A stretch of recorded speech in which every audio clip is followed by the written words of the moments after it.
Alright guys, 9 o'clock, we're in the garage. I'm starting on this customer's car. We're putting a new cage on it and I'm rewiring everything that the last shop did. And I'm gonna show you guys some of the don'ts when it comes to wiring and what you shouldn't do because it's just poorly done. For one, some of the stuff they did is really shady. Potential fires can happen. Help!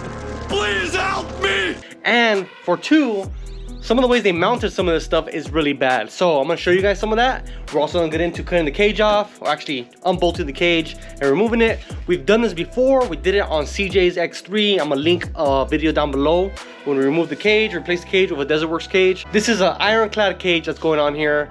But I just kind of want to show you guys in this video some of the things to look out for when you're going to a shop or you're looking for a shop to do work to your machine. Make sure you go look at the vehicles that are already there, that they've already performed work to. Take a good look at the cars that are there at the shop. Visit and don't just blindly say, yes, go ahead and do it. Because the people or the company that did this work on this machine, I'm not gonna call them out or say their name, but they're kind of a known name that makes radius rods and makes components, and one of the workers for that company did this work and it's really poor. I mean, you would think if a company has the name UTV in the name, it's gonna be decent or quality work. And it's really half-assed, it's really done poorly, and unfortunately, this guy's paying twice to get it done right. So, we're gonna start off with some of the things that I saw in this machine that really kind of frustrated me as someone that does electrical. We're gonna need the light in this situation, so I'll grab my Milwaukee light. We'll go here, and the rock lights are mounted in the worst position on the freaking bumper, facing the radiator instead of, you know, facing down into the wheel well of the machine. So I might as well just turn them on and turn off the lights to show you guys how poorly all the rock lights work. Don't know how he got away with doing this, but it is what it is. So let's grab the key. We'll turn on the rock lights. And as you can see, nothing is lit up in the area that you want to. Everything's lit up in that spot right there. Unusable rock lights, which made no sense to me. Looks like there's more underneath here. Let's see here. Just in a weird spot. This is at the trailer mounted location. There's no light in this area. They are useless rock lights, and that's just 4 of them. And the inside doesn't look like there's many. Really poor. So let's turn the light back on. Also, I want to show you guys that the guys who installed this decided to use up 3 switches for the rock lights, the whips, and the, well, these are the eyebrows. They marked it as DRL. But they're using 3 switches when they can all sync together off the same freaking app, so everything can sync together. And instead of doing that, he wired them on 3 different switches with 3 different modules. It boggles my mind why you would do that. He wasted the room on the Switch Pros for future accessories, and nothing's gonna sync together because they're not on the same app. They're all separately controlled, which is ridiculous. They got some SD lighting pods, which are great pods. We worked with Steve over there at SD Lighting before. They make great stuff, but look at the wiring. This was just zip tied to the mirror, not, you know, hidden anywhere. Potentially, this could be, you know, a poor connection and not work while you need it at night. So, I'm not sure how they connected it. I might take this electrical tape off and show you guys. Let me do that right now. Alright, I cut the electrical tape. See, we're gonna do this with one hand. So I cut the electrical tape. Oh, no. And just what I was afraid of. This guy literally twisted the wires together and then just put electrical tape on each end. Wow, this is garbage. And that is freaking garbage. It amazes me that they got away with that. I feel bad for the customer that wasted his time with this person to do that. I mean, butt connectors are really cheap. At least use butt connectors. I use the waterproof kind, so water doesn't get into the connection and it helps hold the connection together. But not use anything on an off-road car? You gotta be kidding me. So I had already told the customer I'm gonna redo everything. I don't want anything to fail on him, and that's a prime example. I guess they did the TMW gusset kit and shock tower brace, which I always recommend on these cars. They did it for this customer. I am gonna recheck all the bolts, make sure they're nice and tight, torque them, and put cross check or rev lock, which is just a paint checker. But they didn't bother to even wire up the LED here. They just left it hanging. Again, very terrible. Supposedly they pre-wired this for the shock tower light. I am not going to use any of that because, again, just really bad. There's nothing wrong with using the harness that comes with the light. In the occasion with the Switch Pros, we are only going to use the power and ground or just the wire. You don't need to use a relay but I don't want to have anything to do with what this guy did, so I'm gonna go ahead and rewire everything on that. More poor wiring choices here. I kind of already cut the zip ties to the dome lights that were routed up here and just zip tied all along. But look at these connections. Bruh. I don't even want to peel this back and see what's underneath there. Honestly, I don't know what it is. I don't care. I'm just gonna remove it and start new because I don't know what this big fat gob of electrical tape is hiding, and yeah, not interested. So definitely not a proper wiring job there. More problems. Check out this chase light. If you guys saw the last video I did, I kind of showed this off how freaking insane this is. This guy's got his chase light with the brackets. He put this bolt, he put a U-nut on the plastic. The bolt's too long, so it hits the frame, and because it's too long, they used a nut as a spacer. I just don't understand how you could do this kind of work and get away with it. To the owner, we're gonna take care of this machine. But for you guys out there watching, don't pay twice. Make sure you're getting quality work. Now, it doesn't have to be, you know, brand new harnesses, mil-spec harnesses, all this crazy stuff. It doesn't have to be like that. It could just be quality connections, properly run the wire, zip tied in the correct locations, mounting correctly, mounted correct rock lights. You guys get the gist. This is really bad. So what we're gonna do is gonna go ahead and remove everything pretty much, since I have to, because the cage is gonna get removed and replaced. We're gonna add a light bar in the front. I think it's one of the Link style pod systems from Baja Designs. We're gonna mount these SDs a little bit lower here at the A-pillar because I like them lower, and he wants to do it that way too. We're looking into some brackets for that. And then right here, we're gonna put a shock tower light from SD Lighting as well. It's one of their, I think, 10 or 12 inch with the laser. That's gonna be cool. And then I'm gonna redo all the rock lights, redo the mounting for the chase light and the wiring, and double check everything when it comes to what this other guy did. It's unfortunate, and if you're out there, I hope you're not doing this to other guys' cars, because I mean, you go riding, this is gonna fail while you need it. That's not even gonna look good or work at all. That doesn't even work because it's not even wired. The chase light is not mounted properly, and I guarantee you it moves. I mean, it's not on there very good, you know, it's kind of loose. The dome lights, it just looks embarrassing to see that stuff. So I'm gonna go ahead and start removing all the panels that I need to remove to get the cage off. And well, not much to it. Let's do it.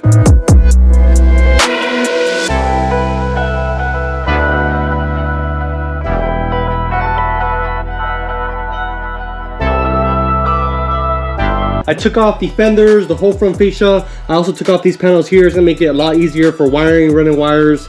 Now, obviously you don't gotta do any of this stuff, but since I'm removing the cage, I need access to this, and it's gonna make it a lot easier for me when I wanna run all the wiring. So easy, pretty cool. And then the back, I took off all the fenders, or both fenders. So it's gonna give me access to the bolts to remove all this stuff so the cage can come off. Let's see here, some bolts here. I'm probably gonna loosen up the bolts, all of them tonight. And then that'll be it, because it's already fairly late and I can't take the cage off by myself unless I hang it or something and back the car out, but I don't want to do all that. So yeah, that's about it. Let's go on to the next day.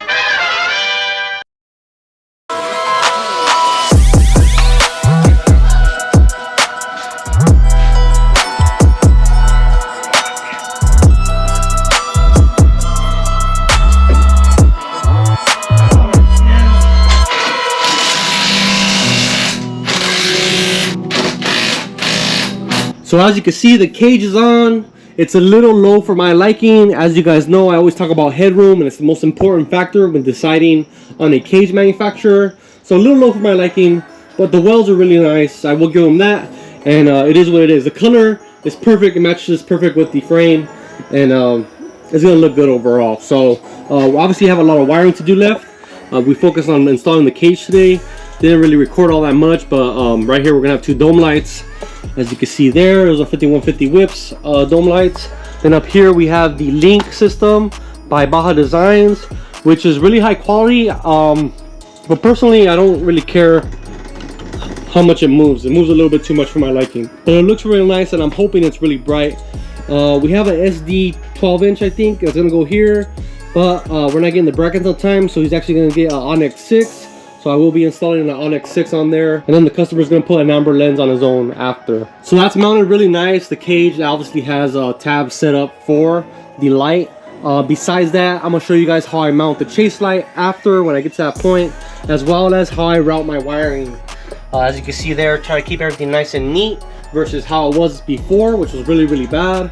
When I get to that point and I'm finished with the wiring, I'll show you guys all of that, how everything's routed and where I make my connections and where I zip tie everything and keep it nice and clean. We'll get back to you guys when I'm done with the wiring so I can show you how it's routed, and then after that I'll put everything back together and get her back to her owner.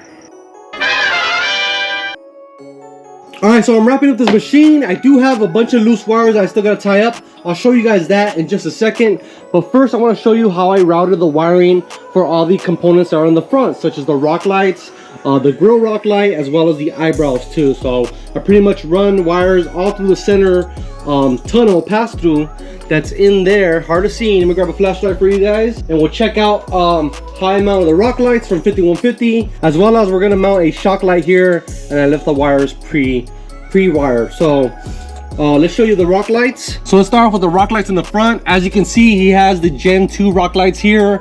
Really nice and slim, very bright, and they have a lot more chips in the Gen 1, but he also has the Gen 1 on this vehicle, so we'll show you both of them on this machine. So here we have some bolts facing downwards with some nuts. They ain't gonna go nowhere, they're nice and tight. I run the wiring behind this panel slightly, just on the corner, so there's no loose wire or slack. I don't want anything, you know, getting in the way of the shock. And then pretty much it's routed towards the middle where it meets pretty much all the other wires that are on the front end that go through that little section of tunnel. Same thing for the eyebrows. You just run some wire, you know, follow the existing loom, use some zip ties, keep that nice and tight, and same thing going through the center tunnel. So that's the same on both sides. The shock tower light, we're gonna put a Baja Designs Onyx 6 because the SD lighting is missing some brackets and he wants this car done. For the time being, we just have a wire coming through that center tunnel the same exact way, power and ground. And then here underneath the hood, so this is the 5150 Whips Gen 1 187 rock lights. I mounted this using some Phillips screws. It goes through the plastic, holds on there really tight, and it will light your front radiator and grill really good. I did this with the plastics off only because I already had them off, but normally if you put these high enough, you can avoid the radiator altogether. So I made sure when I had the plastics off, I drilled the 2 holes or put the 2 screws and made sure those weren't going to interfere at all with the radiator.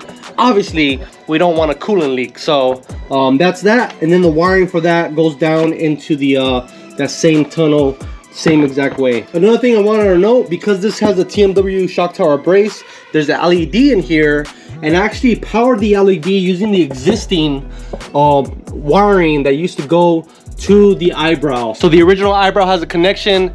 I went ahead and disconnected that, cut it off, and used that same power and ground to power the TMW shock tower brace light. That goes down the middle, and I'm gonna show you guys how I route that through the tunnel in the middle, because it's actually pretty simple, but some people don't know how to do this, so I want to show you guys on video real quick. Right here you can see where all the rock lights kind of go together, and it's actually zip tied to this brake line right here. It's kind of hard to see, but it's in there.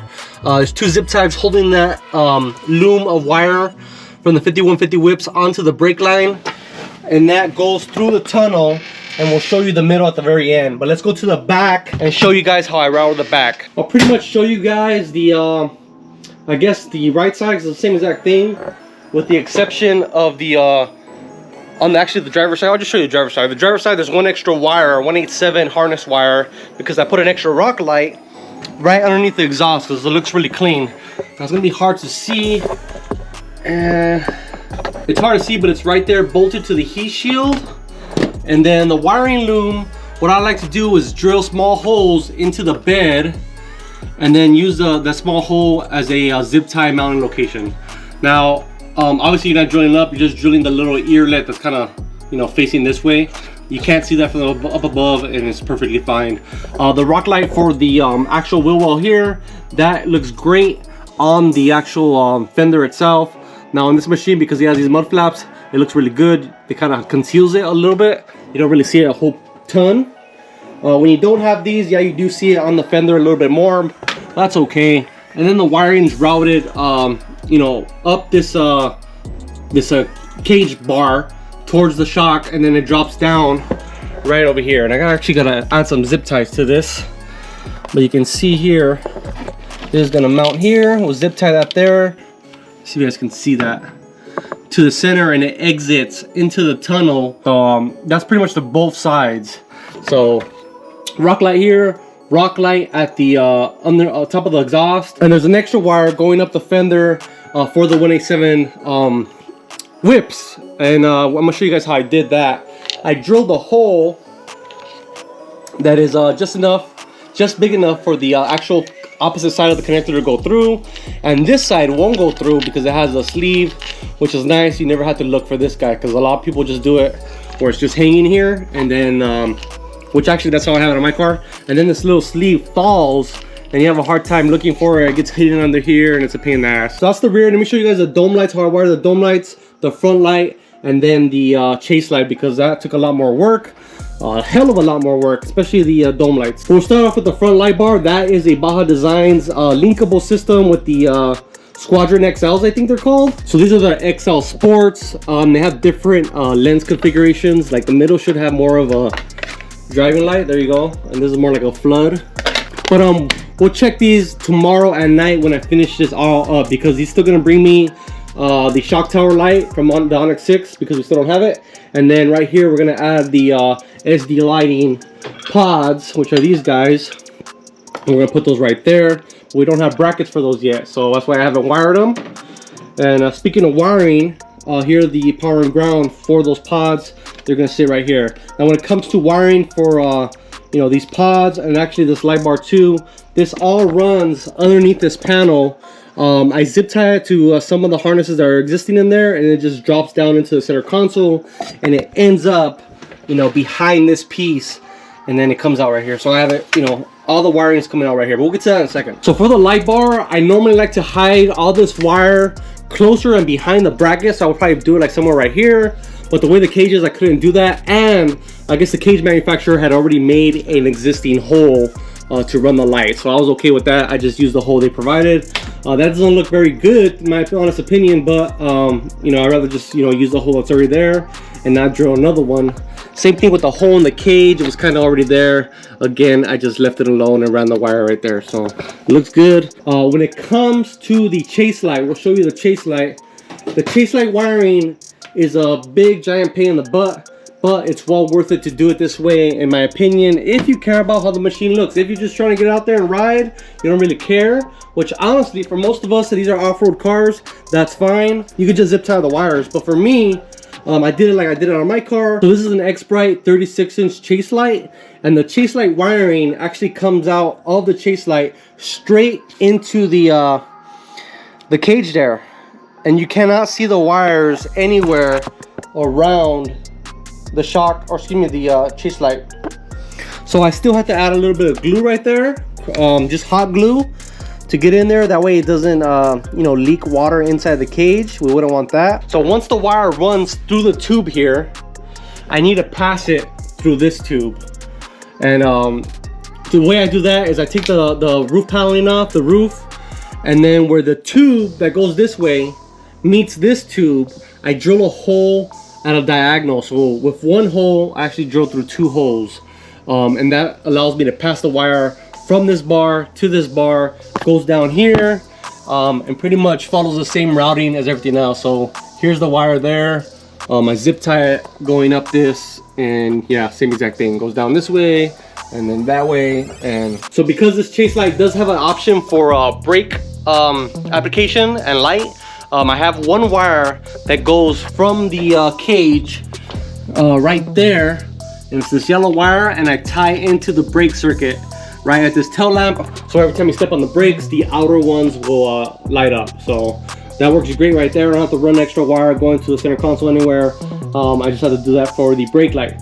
Now I do have to power the chase light with power, ground, and also a separate circuit for selecting the modes, but that's a whole different story. That would be a different video. So that's how I route the wiring for the rear fender and the chase light.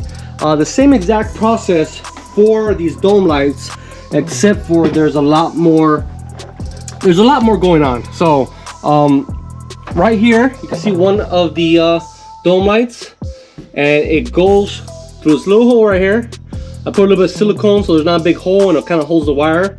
But the wire passes through this tube, and then it has to make a right turn here, and then another left turn going down the D-pillar tube, which is a process. Again, gotta remove the panel. You gotta go ahead and drill some holes in order to pass all the wiring. It is a pain in the butt, but at the end of the day, it's worth it because you can't see the wiring.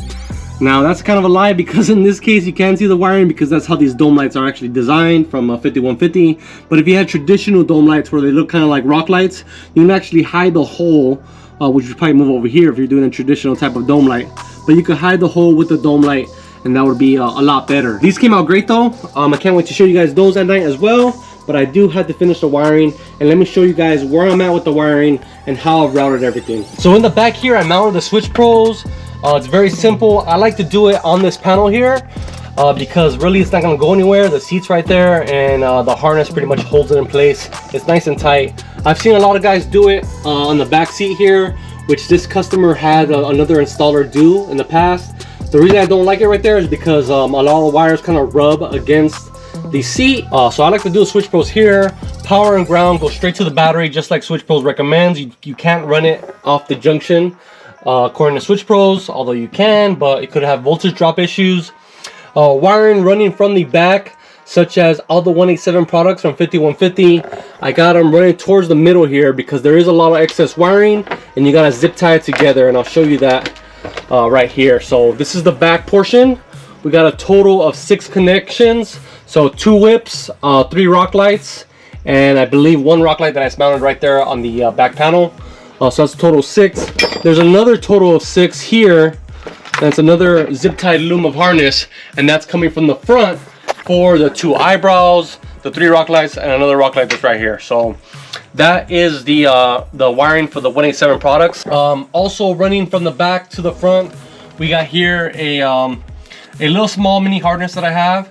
And that is for the power and ground for the dome light and the power and ground for the chase light, as well as this circuit here is your ground control to control the modes. So on the X-Bright chase light, there's one of the wires is a ground control. I believe it's the white wire in the main harness, and that we're going to control with actually the factory X-Bright switch that I took apart and I mounted right here. So besides the switch pros, this is going to be the only other switch, and that's going to control the different modes for the chase light. The wiring for the SMB, we've seen that in the past. Very simple. Here it is, and that's going to mount straight to the junction block in the middle because it has power, ground, and ignition, which I had to fix because the previous installer, again, didn't know what the hell he was doing. He actually put the particle separator on the switch pros, which I have no clue why you would do that, because then you forget to turn it on and then it doesn't work. And yeah, and plus the Gen 2's SMB particle separator makes no noise while it's idling until you get on the gas. The wiring for the switch pros, I actually put it in this loom, way better than the spider web that was previously here in the back. And then we have all our connections here, and from here it's very simple to, you know, put a heat shrink butt connector from this to power whatever device that you're gonna power. And speaking of devices I gotta power, we'll show you some of the main lighting that's coming from the front, and it's in this area here. Going back to the connections that we need to make at the switch pros. So, you know, switch pros powers everything up, right? And here are all the connections that we can make. And we need to get the products from the front to the back, and that's what we have here. So one of these wiring looms is for your shock tower light. One of the wiring looms is for the A-pillar pods. And this one, which I ran out of wire, so I gotta get more wire. This is for our light bar up top, the linkable Baja Designs pod. So ideally this would be a lot longer, obviously, just like these other ones. So I will cut these to the length needed, which will be about there, but I will also cut them around midpoint and take out only the ground, and the ground will actually ground to here. So I will cut this sleeve, only the sleeve, pull out the ground wire and loop it over to the ground here, and the positive can continue going to the back where the switch pros is at, and I'll make my connection there. And I will do that for the shock tower light, the A-pillar, and, you know, if I had extra wire, which I gotta go buy tomorrow, I would do that for the light bar, which would be really simple. And that could be, you know, 3 connections or 4 connections at the switch pros. Also, I gotta do the same thing for the PCI pumper. I can route a wire Actually, the harness was missing, so I don't know what the heck's going on with some of these companies. They keep freaking forgetting to put the products in the boxes. But I'll run wire, power and ground through the through this padding here behind it. You will see a small section of wire, but it will be nylon braided, which is fine. We'll run it down this channel here and then run it along the seat, which again isn't that bad of an idea because it does have mounting points for zip ties. Loop up and then make our connections at our switch pros and obviously the ground. Besides that, I think that's it. Pretty much now I just got to get it done. We'll pretty much touch base again tomorrow or in about 2 seconds and show you guys the final product, how everything lights up. All right guys, a little nighttime footage. I've showed you guys this many times with the 5150 187 products. We got the rock lights, we got the eyebrows, and obviously the whips. Right now I got a red and white pattern. You guys can see how it works on the rock lights. It kind of just like zooms in and out or dances in and out, kind of the same way that the eyebrows and the whips do. So it looks like it turns on and off, but it's just because it's going through that pattern, which is cool. Same thing underneath the grill, and I'll probably just change this to a solid color so you guys can see how it lights up everything. We'll do it in, I want to say red. That's red, and that looks nuts. Behind the grill, it's all illuminated red.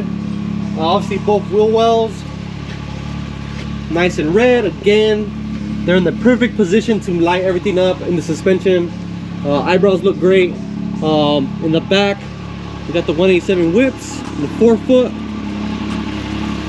And then we have the rock lights, look amazing in the back. One at the fender, you can see it there if you look down. One above the exhaust, which looks amazing. It makes the honeycomb light up really well.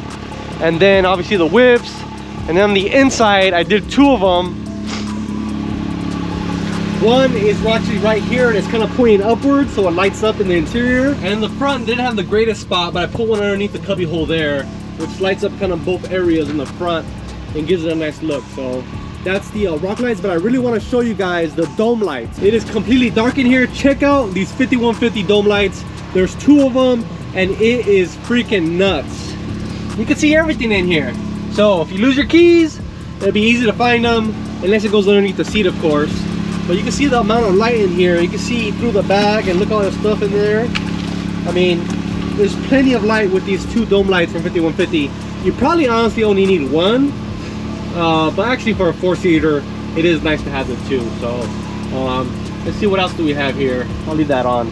The A-pillar pods are not mounted yet. I'm waiting for the brackets and he's gonna bring those late tonight, so I'm not gonna video record. But I'll mount these here, give you guys a good idea. They're already wired up. I literally just need so they light up pretty good. They do have a pretty intense middle pattern. These are great for driving. And right here is gonna be a 10-inch or 12-inch Onyx 6. He's gonna change that to amber, and that's gonna be a good light for driving as well as flood. And then we have this linkable system with the XL Sports from Baja Designs. This thing looks amazing. I really like this look. I have a light bar in my machine, but I wouldn't mind having a look like this because I think it looks freaking sexy as all hell. But let's try that real quick. We'll turn off the A-pillar and this should be super bright. And of course it is. You can see my whole car, my car turned white. So yeah, these are really nice. I really like these. And last but not least, we got the chase light. It does flash. Hell, it's bright. It does flash. And like I said, I put the flasher switch right here. We're gonna change that real quick. And that works freaking great.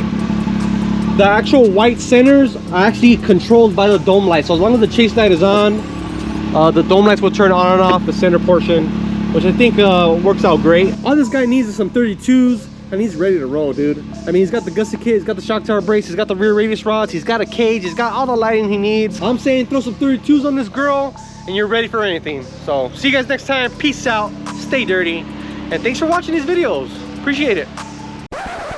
Alright guys, I decided to add this to the video to show you guys quick and easy ways of making connections on your UTV or any automobile that requires 12-volt DC wiring. So in this case, we got some 18 gauge wire, and over here we have 16 gauge wire. Actually, this might be 20. But we're gonna show you guys that you have different style of butt connectors to make easy connections. These can be really safe and secure connections. They have heat shrink, so they won't allow water inside, And generally I've had nothing but good luck, good work out of these type of connections. I never had an issue with these unless it was a user error. So it's very simple. You have different gauge butt connectors, so it's very simple. These are the 3 most common style butt connectors. There is other colors. I think there's a green one as well that you can use, but generally these are the 3 ones that almost everyone carries, including AutoZone sometimes. But I got this off Amazon. I'm gonna leave links to not only these butt connectors, but some strippers that I always use, and these crimpers for these connectors that are color coded and work amazing. This is a proper way of making a connection. It's really secure, and we'll go ahead and show you guys real quick. So the red one is going to be 18 to 22 gauge. The blue one I believe is from 14 to 16. Doesn't say on here. Let me see. Yep, 14 to 16. And then the yellow one will be 10 to 12, which would be a lot bigger wires.